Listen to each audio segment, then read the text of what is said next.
Hi, I'm Dr. Robert Glatter, Medical Advisor for Medscape Emergency Medicine. The Accreditation Council for Graduate Medical Education, otherwise known as ACGME, responsible for accrediting physician training programs in the United States, has proposed requiring all emergency medicine residencies to be 4 years long. Currently, 80% of emergency medicine residencies are 3-year programs. The ACGME is implying that emergency medicine residents need more training before entering clinical practice. However, the economic implications of such a decision also weigh into the practicality of such a decision.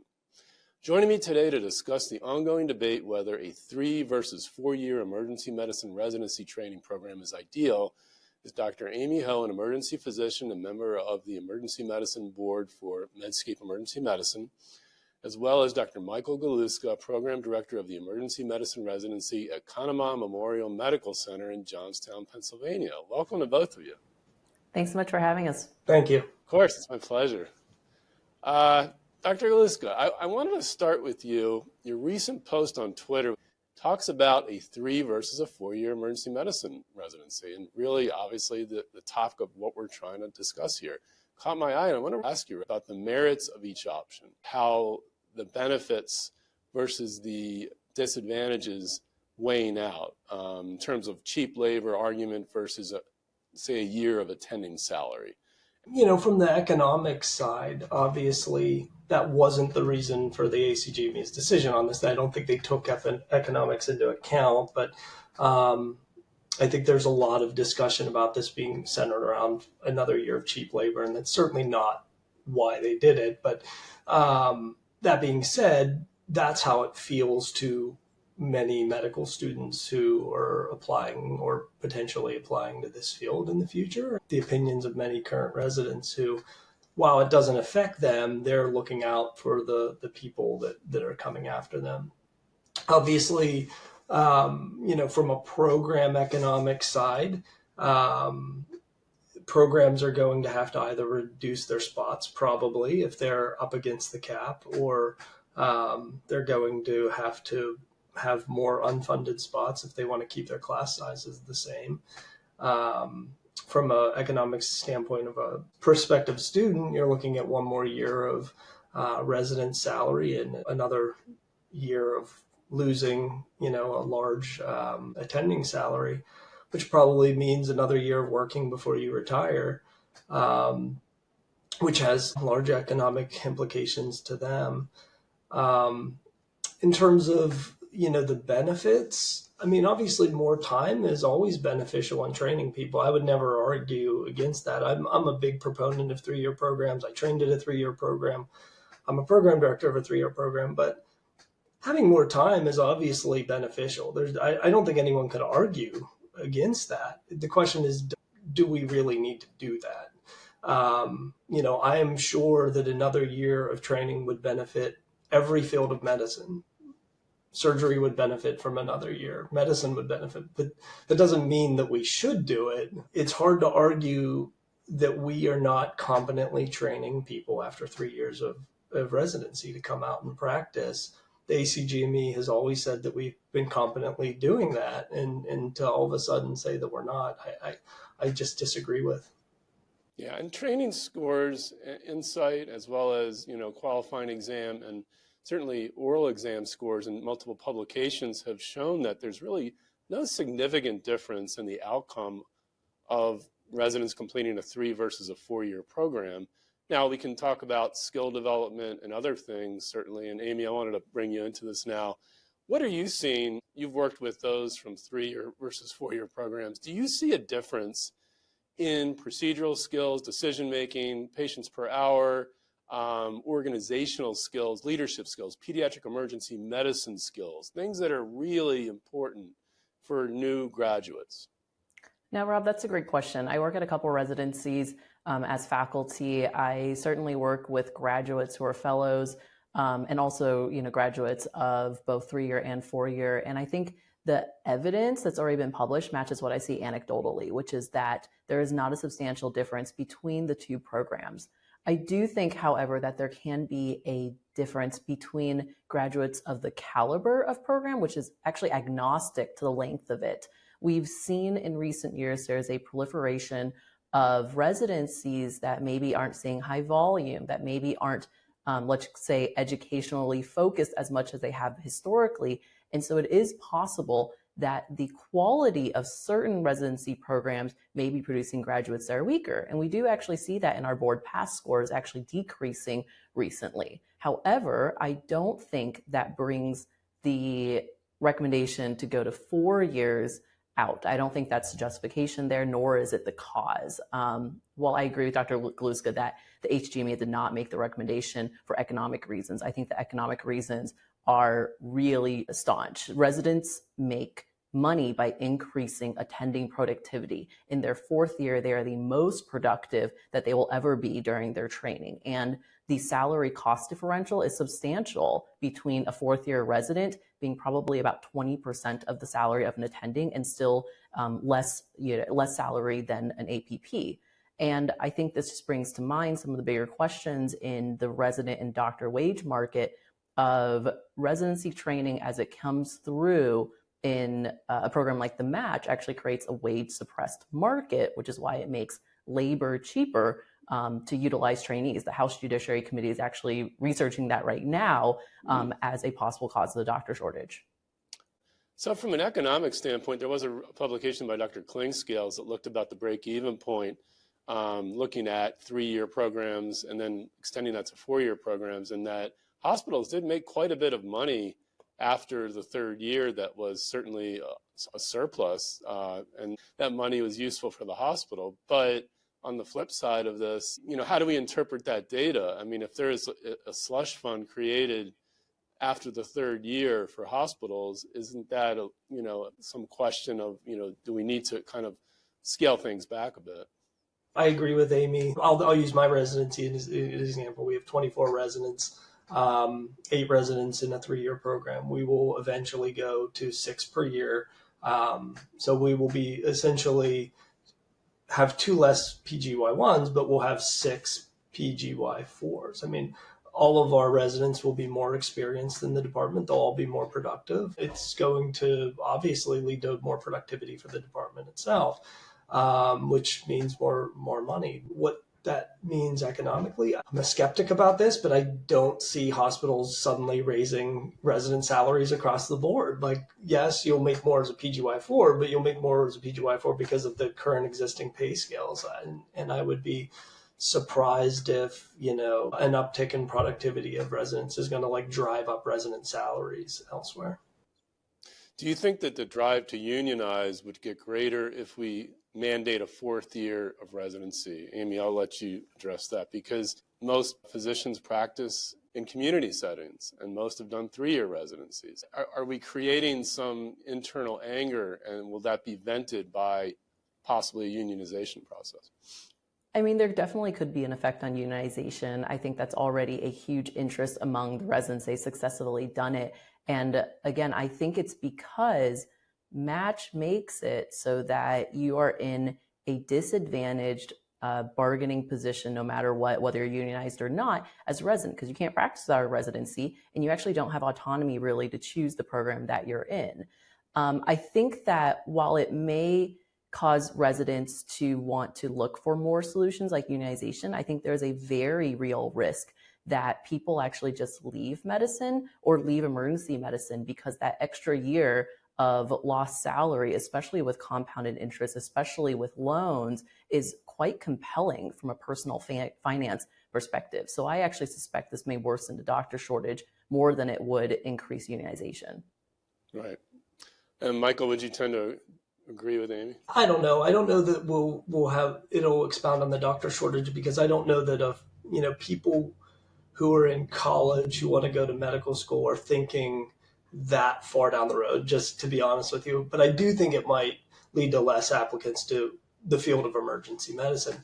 The ACGME, when they talked about this at CORD, the Council of Residency Directors for Emergency Medicine recently, to address that concern, they pulled up essentially every other field and said, well, most of the alternatives are 4+ years. Anesthesia is 4 years, surgery is 5 years.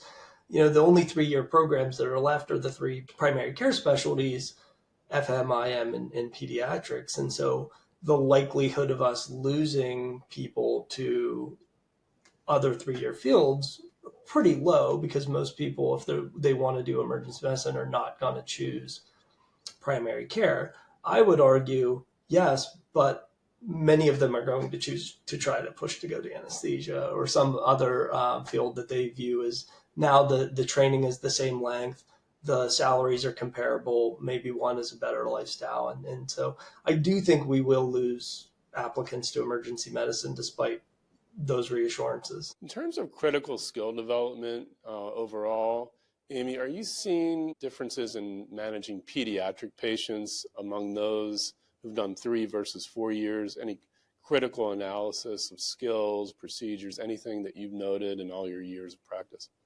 I think it's really dependent on the resident. In 4-year programs, I see that graduates have a lot more elective time. Some of them choose to spend it on, like you mentioned, more pediatrics. And of course, those residents, we do notice a better robustness, I think, in their experience dealing with pediatric patients. However, I think a lot of people might spend that extra year doing admin or global health or ultrasound or some of the common fellowships, in which case, no, I don't think their pediatric experience is any better than a 3-year graduate. So I think Dr. Galuska mentioned this, like 4-year programs certainly have benefits. They give you more time to explore. They give you more time with supervision. They certainly allow you to subspecialize, almost mini fellowship a lot more. But my question is, at what cost? And my personal belief is, I don't believe it is justified at the cost of a resident salary versus an attending salary.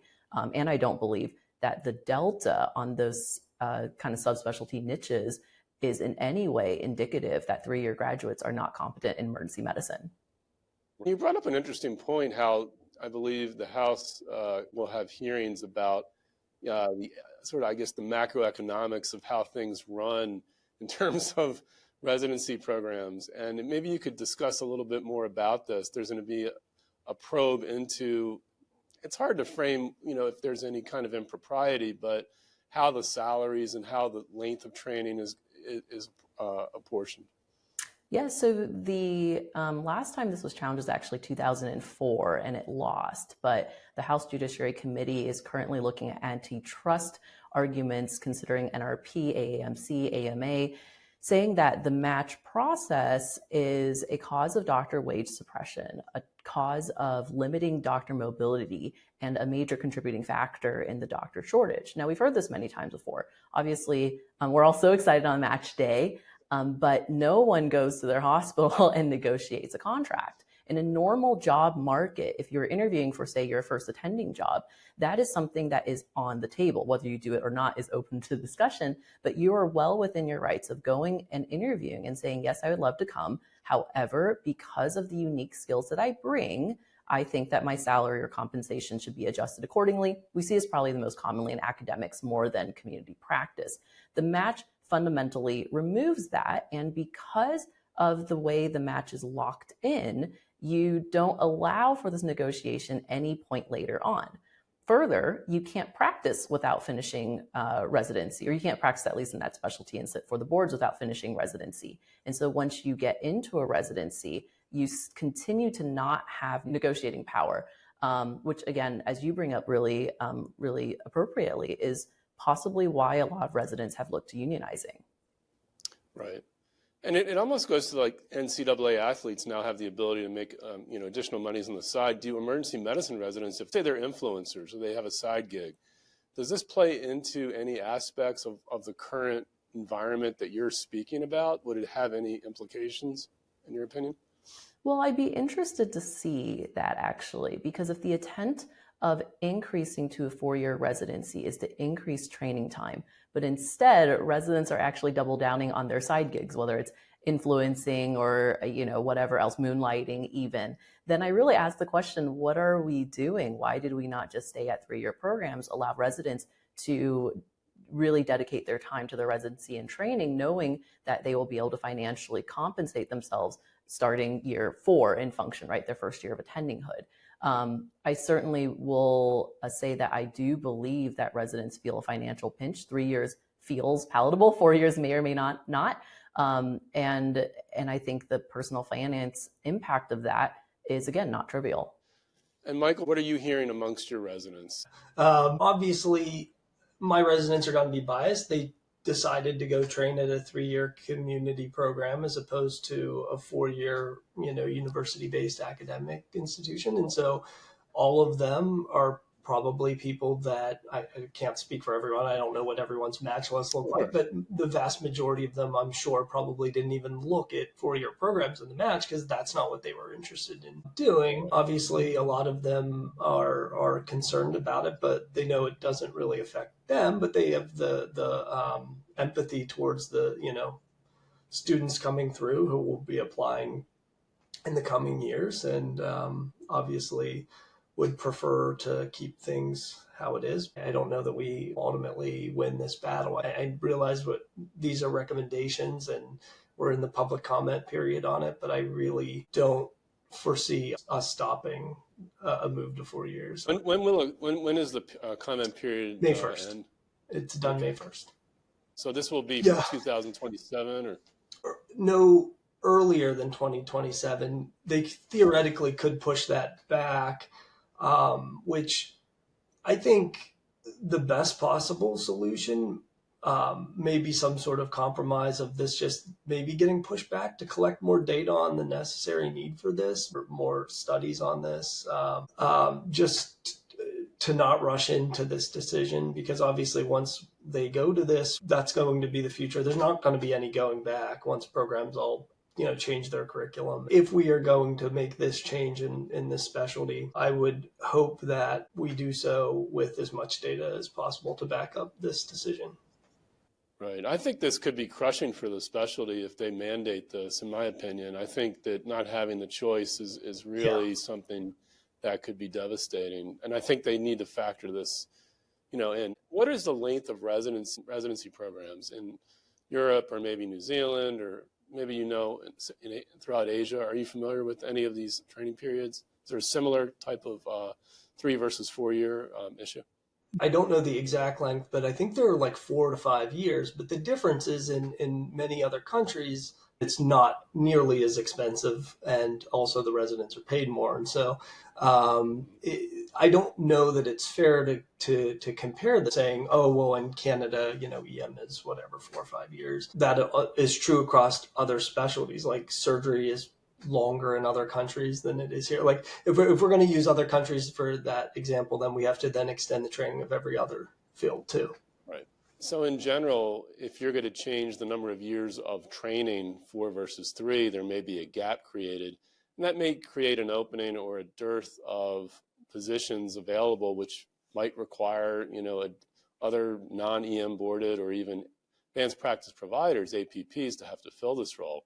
Wanted to get your thoughts on this. If you look at the extension, if it starts in 2027, in 2030, there won't be a 3-year graduating class anymore, right? And so, yes, there will be a few, a small 20% of programs that will have a 4th-year graduating class that year, but that's means that only 20% of the typical graduating workforce of residencies is graduating that year. So that's thousands of ER docs that are taking jobs from retiring workers that aren't coming into the workforce in 2030, which is going to have major implications of staffing. Then in subsequent years, assuming programs are reducing their size for financial reasons, you're going to have less graduates than each year in a field that already now has a huge hole from 2030. And so I do think that that's going to have a large effect that might take a decade to kind of dig out of from an EM staffing standpoint around the country. And places like mine that are rural and everything around me that already struggles to, find staffing of high quality residency trained emergency medicine specialists are going to potentially be hurting considerably. And to your point, would advanced practice providers have to fill this gap, in your opinion? Residency trained physicians, right? Like family medicine, internal medicine docs. I mean, that's what has happened for years before EM, was as robust of a specialty as it is now. And in many small rural locations, many of the docs are still not boarded EM docs. They're still people who, trained in other specialties who are working in the emergency department. And so I just have a fear that many hospitals will be kind of caught in this decision in the mid 2030s. Yeah, I think also you're looking at, more PAs and nurse practitioners, Absolutely. obviously, too, filling the gap. And that's been a lightning rod, as you know, of late. And that's going to be something that may play itself out in what you're describing. Yeah. Amy, did you have any comment at all?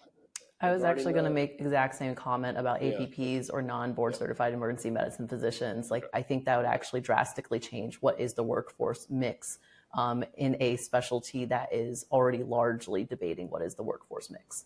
That's a great point, really, and I think something that really CORD needs to look at, and really the organizational leaders and all stakeholders, for that matter, need to consider. I want to thank both of you for joining us. I think we've hit a lot of the highs and lows of the arguments, and I want to thank both of you for your time. Really appreciate it.